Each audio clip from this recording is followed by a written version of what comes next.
शिव के लिंग एवं साकार विग्रह की पूजा के रहस्य तथा महत्व का वर्णन।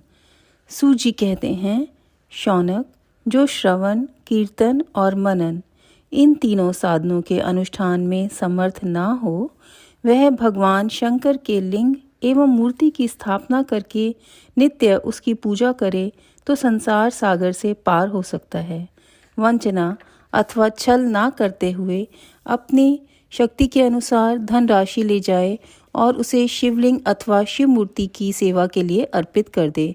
साथ ही निरंतर उस लिंग एवं मूर्ति की पूजा भी करे। उसके लिए भक्ति भाव से मंडप, गोपुर, तीर्थ, मठ एवं क्षेत्र की स्थापना करे तथा उत्सव रचाए।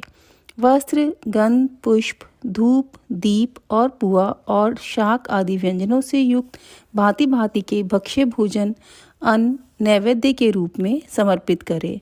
छत्र, ध्वजा, व्यंजन, चामर तथा अन्य अंगों सहित राजोपचार की भांति सब समान भगवान शिव के लिंग एवं मूर्ति को चढ़ाए। प्रदक्षिणा, नमस्कार तथा यथाशक्ति जप करे। आवाहन से लेकर विसर्जन तक सारा कार्य प्रतिदिन भक्ति भाव से संपन्न करे। इस प्रकार शिवलिंग अथवा शिव मूर्ति में भगवान शंकर की पूजा करने वाला पुरुष श्रवण आदि साधनों का अनुष्ठान ना करे तो भी भगवान शिव की प्रसन्नता से सिद्धि प्राप्त कर लेता है। पहले के बहुत से महात्मा पुरुष लिंग तथा शिव मूर्ति की पूजा करने मात्र से भवबंधन से मुक्त हो चुके हैं। ऋषियों ने पूछा, मूर्ति में ही सर्वत्र देवताओं की पूजी होती है, लिंग में नहीं, परंतु भगवान शिव की पूजा सब जगह मूर्ति में और लिंग में भी क्यों की जाती है? सूत जी ने कहा, मुनीश्वरों, तुम्हारा यह प्रश्न तो बड़ा ही पवित्र तथा अत्यंत अद्भुत है। इस विषय में महादेव जी ही वक्ता हो सकते हैं। दूसरा कोई पुरुष कभी और कहीं भी इसका प्रतिपादन नहीं कर सकता। इस प्रश्न के समाधान के लिए भगवान शिव ने जो कुछ कहा है और उसे मैंने गुरु जी के मुख से जिस प्रकार सुना है उसी तरह क्रमशः वर्णन करूँगा।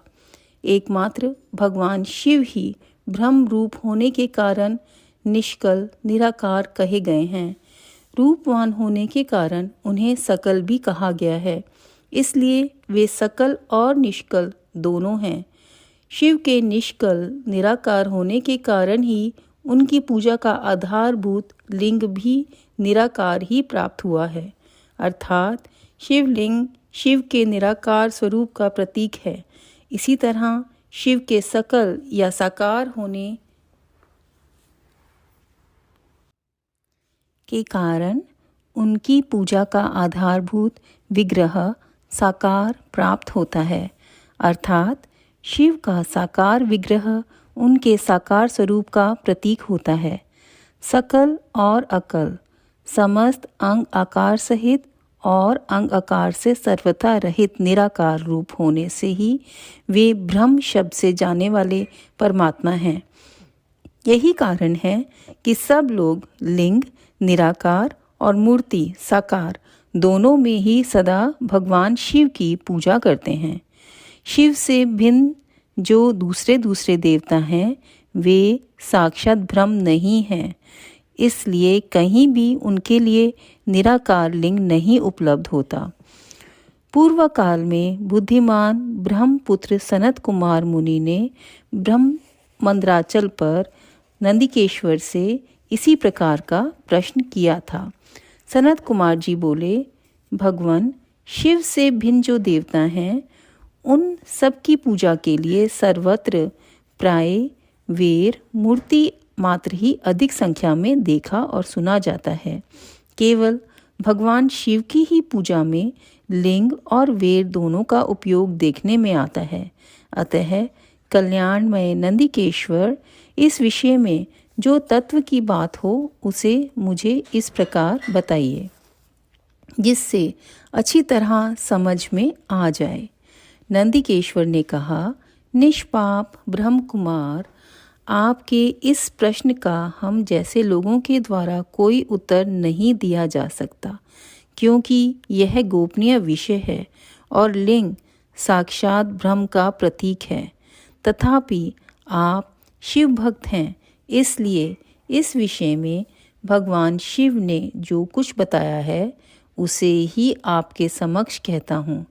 भगवान शिव ब्रह्म स्वरूप और निष्कल हैं, इसलिए उन्हीं की पूजा में निष्कल लिंग का उपयोग होता है।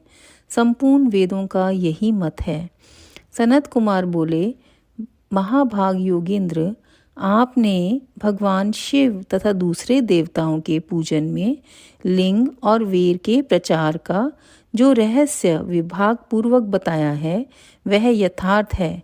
इसलिए लिंग और वीर की आदि उत्पत्ति का जो उत्तम वृतांत है उसी को मैं इस समय सुनना चाहता हूँ।